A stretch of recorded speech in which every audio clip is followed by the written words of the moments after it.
અને તમારા પતિથી અગર જો કામવાળીને પર ગુસ્સો થઈ જાય તો એક બેન ઉપર રોજ વ્યાખ્યાનમાં આવે અને 2-4 દિવસ દેખાણા નહીં. મને કે મેં કીધું બેનને આમ આગળ જ બેસે એટલે આપણને રોજ ફેસ તો ખ્યાલ આવતો હોય, આગળના ફેસ ખાસ યાદ રહે અમને. એટલે ઓલા બેનનો ચહેરો યાદ 4 દિવસ પછી દેખાણા. બેન આયા નહીં કે સાહેબ BMW નથી આવતી. BMW એટલે બર્તન માંજને વાળી. એ આવતી નહોતી તો કેવી રીતે વ્યાખ્યાનમાં આવવાનું? અમારે કામ કરવાનું.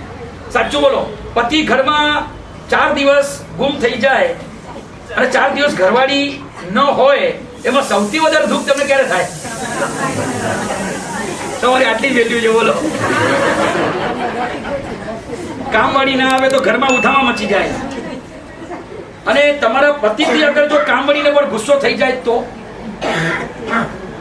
તમે કોનો પક્ષ લો?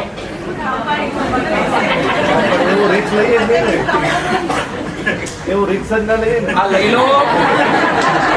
આટલી તમારી ઇજ્જત ઉતરે કે તમને અહીંયા આવવાનું મન નથી થતું. એક જગ્યાએ બહુ સરસ જાહેરાત વાંચી હતી.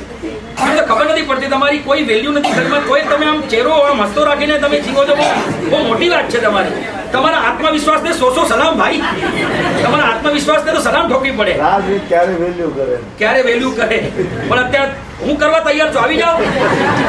જ્યારે હું કરવા તૈયાર ત્યાંથી જ વેલ્યુ જોઈએ, અહીંથી નથી જોતી.